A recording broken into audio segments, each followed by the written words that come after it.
Ezequiel 39, versión La Palabra Hispanoamérica. En cuanto a ti, hijo de hombre, profetiza contra Gog, les dirás: esto dice el Señor Dios: aquí estoy contra ti, Gog, príncipe supremo de Mesec y Tubal. Te haré dar la vuelta, te guiaré y te haré subir del extremo norte para que ataques los montes de Israel. Pero romperé el arco que empuñas con la mano izquierda y haré que caigan al suelo las flechas que sujetas con la derecha. Caerás en los montes de Israel junto con tus tropas y los pueblos aliados. Te entregaré como alimento a toda clase de aves carroñeras y a las bestias del campo. Quedarás tendido en el campo. Yo soy quien lo digo, oráculo del Señor Dios. Lanzaré fuego contra Magog y los confiados habitantes de las costas, y reconocerán que yo soy el Señor. Daré a conocer mi santo nombre en medio de mi pueblo Israel, y no permitiré que vuelva a ser profanado, y las naciones tendrán que reconocer que yo soy el Señor, el Santo en Israel. Ya está llegando todo esto y va a realizarse, oráculo del Señor Dios, el día que yo predije. Los habitantes de las ciudades de Israel saldrán y prenderán fuego a las armas, escudos y adargas, arcos y flechas, mazas y lanzas, y harán fuego con ellas durante 7 años. No necesitarán traer leña del campo ni hacer talas en los bosques, pues harán fuego con las armas. Saquearán a sus saqueadores y harán pillaje entre sus depredadores, oráculo del Señor Dios. Aquel día proporcionaré a Gog una tumba allí, en Israel, en el valle de Abarim, al este del Mar Muerto, que quedará inutilizable cuando Gog y su ejército sean enterrados allí. Lo llamarán Valle del Ejército de Gog. La comunidad de Israel tardará 7 meses en enterrarlos, para poder purificar el país. Toda la gente del país tomará parte en el enterramiento, y redundará en su honor el día en que yo aparezca en mi gloria, oráculo del Señor Dios. Elegirán a un grupo de personas dedicadas exclusivamente a recorrer el país y a enterrar a los que hayan quedado esparcidos por el suelo, para purificarlo. Comenzarán la búsqueda al cabo de 7 meses. Cuando el grupo elegido recorra el país, si alguien ve huesos humanos, pondrá una señal junto a ellos para que los sepulteros los entierren en el valle del ejército de Gog, y así purifiquen el país. También una ciudad recibirá el nombre de Ammoná.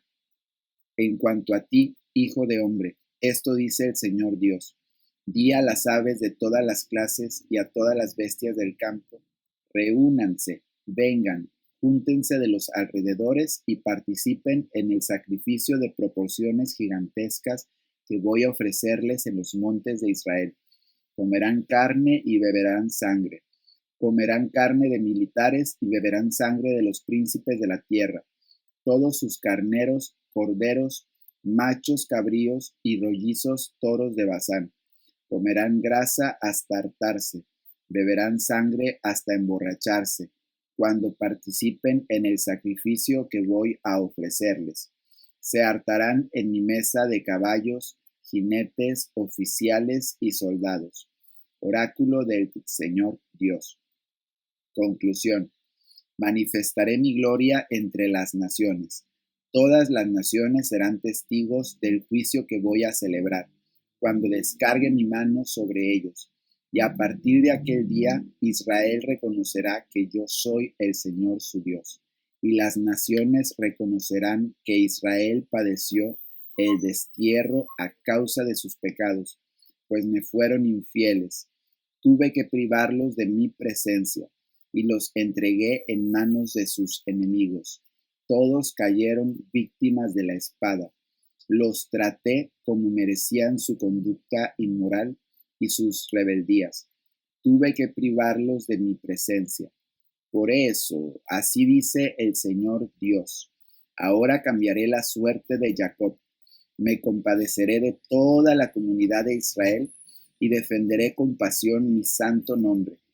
una vez que se instalen en su tierra y vivan tranquilos sin que nadie los inquiete, se tomarán en serio la deshonra que tuvieron que padecer y la infidelidad que me demostraron. Cuando los haga volver de entre los pueblos y los reúna de los países de sus enemigos, pondré de manifiesto mi santidad por medio de ellos, a la vista de numerosas naciones, y reconocerán que yo soy el Señor su Dios cuando, tras haberlos desterrado entre las naciones, los reúna en su tierra sin que falte ninguno de ellos, y ya no los privaré de mi presencia, una vez que derrame mi espíritu sobre Israel. Oráculo del Señor Dios. Ezequiel 40, versión Reina Valera actualizada. Instrucciones acerca del templo. En el año 25 de nuestra cautividad, al comienzo del año, en el día 10 del mes primero, 14 años después de haber caído Jerusalén, en ese mismo día vino sobre mí la mano del Señor y me llevó allá. En visiones de Dios me llevó a la tierra de Israel y me puso sobre un monte muy alto en el cual, al lado sur, había algo como una estructura de ciudad. Me llevó allá y de allí un hombre cuyo aspecto era como el aspecto del bronce tenía en su mano un cordel de lino y una caña de medir, y estaba de pie junto a la puerta.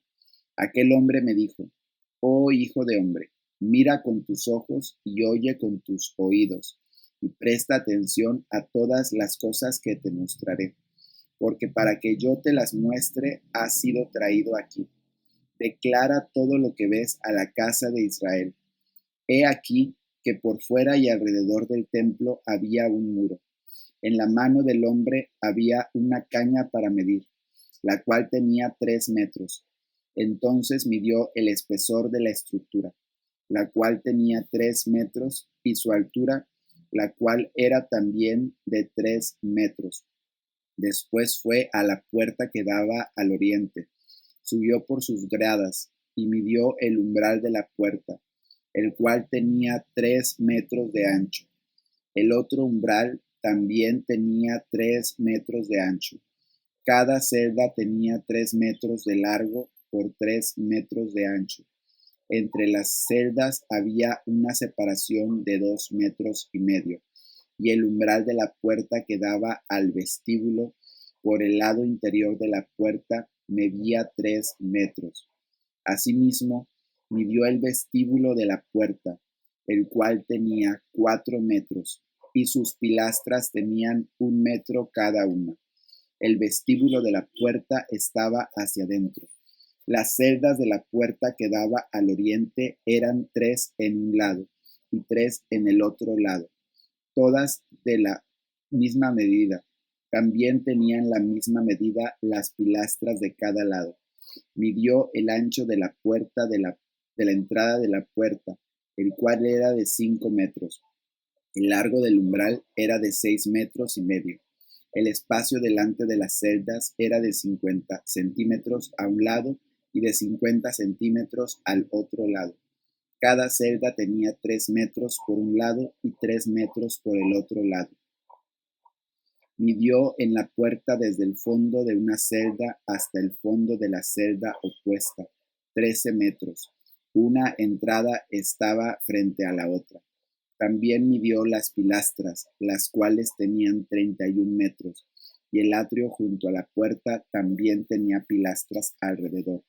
Desde la fachada exterior de la puerta hasta el frente del vestíbulo interior de la puerta había 26 metros. Había ventanas anchas por dentro y angostas por fuera, que daban hacia las celdas en el interior y alrededor de la puerta.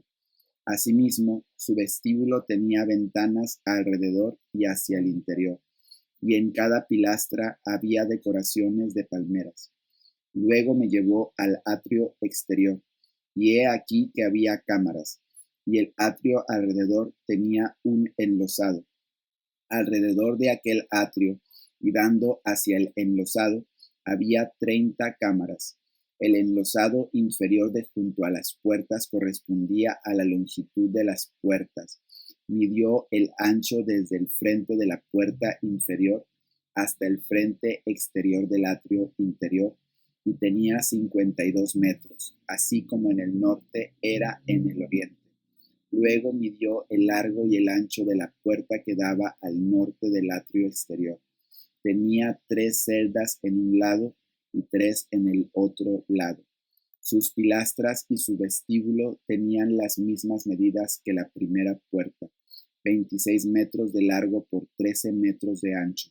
Sus ventanas, sus vestíbulos y sus decoraciones de palmeras eran de las mismas dimensiones que las de la puerta que daba al oriente. Se subía a ella por 7 gradas, delante de las cuales estaba el vestíbulo.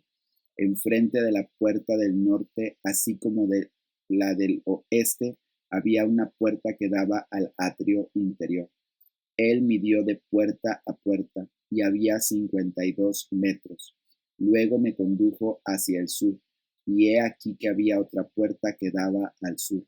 Midió sus pilastras y sus vestíbulos. Eran como aquellas medidas.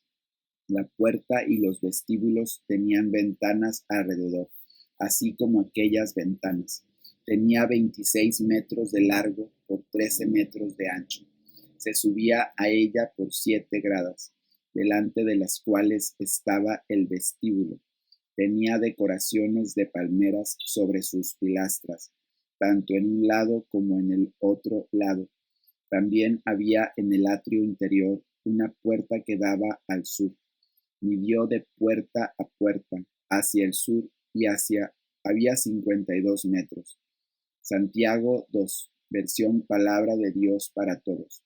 Pero alguien puede decir, unos tienen fe, otros hacen buenas obras. Mi respuesta es que tú no puedes demostrarme que tienes fe si no haces nada. En cambio, yo te demuestro mi fe con las buenas obras que hago. ¿Crees que hay un solo Dios? ¡Qué bien! Pero los demonios también creen que hay un solo Dios y tiemblan de miedo. No seas tonto. La fe sin hechos no sirve para nada. ¿Sabes por qué? Nuestro antepasado Abraham consiguió la aprobación de Dios por medio de sus hechos cuando ofreció a su hijo Isaac en el altar. Ahora puedes ver que la fe de Abraham iba de la mano con sus hechos. Su fe se perfeccionó con el bien que hizo. Es así como se cumplió lo que dice la Escritura. Abraham creyó a Dios, quien tomó en cuenta la fe de Abraham como si hubiera realizado algo muy bueno, y lo aprobó. Por esa razón, Abraham fue llamado amigo de Dios. Como puedes ver, Dios aprueba a un hombre, no solamente por la fe que tenga, sino también por lo que haga. Otro ejemplo es Rahab, la prostituta. Fue aprobada por Dios, por lo que hizo cuando recibió a los mensajeros de Dios en su casa y luego los ayudó a escapar por otro camino. De manera que así como un cuerpo que no tiene espíritu está muerto, así también una fe que no tiene hechos está muerta. Santiago 3, nueva versión internacional Castilian. Hay que domar la lengua. Hermanos míos, no pretendáis muchos de vosotros ser maestros, pues, como sabéis, seremos juzgados con más severidad. Todos fallamos mucho. Si alguien nunca falla en lo que dice, es una persona perfecta, capaz también de controlar todo su cuerpo. Cuando ponemos freno en la boca de los caballos para que nos obedezcan, podemos controlar todo el animal. Fijaos también en los barcos. A pesar de ser tan grandes y de ser impulsados por fuertes vientos, se gobiernan por un pequeño timón a voluntad del piloto. Así también la lengua es un miembro muy pequeño del cuerpo, pero hace alarde de grandes hazañas. Imaginaos qué gran bosque se incendia con tan pequeña chispa. También la lengua es un fuego, un mundo de maldad. Siendo uno de nuestros órganos, contamina todo el cuerpo y encendida por el infierno, prende a su vez fuego a todo el curso de la vida. El ser humano sabe domar y en efecto ha domado toda clase de fieras, de aves, de reptiles y de bestias marinas, pero nadie puede domar la lengua. Es un mal irrefrenable, lleno de veneno mortal. Con la lengua bendecimos a nuestro Señor y Padre, y con ella maldecimos a las personas creadas a imagen de Dios. De una misma boca sale bendición y maldición. Hermanos míos, esto no debe ser así. ¿Puede acaso brotar de una misma fuente agua dulce y agua salada? Hermanos míos, ¿acaso puede dar aceitunas una higuera o higos una vid? Pues tampoco una fuente de agua salada puede dar agua dulce. Dos clases de sabiduría. ¿Quién es sabio y entendido entre vosotros? Que lo demuestre con su buena conducta, mediante obras hechas con la humildad que le da su sabiduría.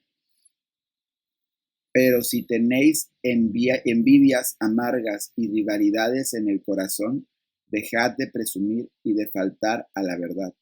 Esa no es la sabiduría que desciende del cielo, sino que es terrenal, puramente humana y diabólica, porque donde hay envidias y rivalidades, también hay confusión y toda clase de acciones malvadas. En cambio, la sabiduría que desciende del cielo es ante todo pura y además pacífica, bondadosa, dócil, llena de compasión y de buenos frutos, imparcial y sincera. En fin, el fruto de la justicia se siembra en paz para los que hacen la paz. Salmo 118. Versión La Palabra Hispanoamérica. El amor del Señor es eterno. Den gracias al Señor por su bondad, porque es eterno su amor. Que lo diga Israel, es eterno su amor. Que lo diga la casa de Aarón, es eterno su amor. Que lo digan quienes lo veneran, es eterno su amor. En la angustia invoqué al Señor, y el Señor me respondió, dándome alivio. El Señor está conmigo, nada temo. ¿Qué podrá hacerme el mortal? El Señor está conmigo, es mi ayuda. Prevaleceré sobre mis enemigos. Es mejor refugiarse en el Señor que confiar en los mortales. Mejor refugiarse en el Señor que confiar en los príncipes. Todas las naciones me cercaban, mas en nombre del Señor yo las destruyo. Me rodeaban, me cercaban todas ellas, mas en nombre del Señor yo las destruyo. Todas me cercaban como avispas, y como fuego de zarza se extinguieron, pues en nombre del Señor yo las destruyo. Me empujaban intentando derribarme, pero el Señor me ayudó. Dios es mi fuerza y mi potencia. Él fue para mí la salvación. Gritos de gozo y victoria hay en las tiendas de los justos. La diestra del Señor realiza hazañas. La diestra del Señor es poderosa. La diestra del Señor realiza hazañas. No he de morir, viviré para contar las proezas del Señor. Dios me ha castigado con dureza, pero no me ha entregado a la muerte. Proverbios 28, versión Reina Valera revisada. Por la rebelión de la tierra se multiplican sus príncipes, mas por el hombre entendido y sabio permanece estable.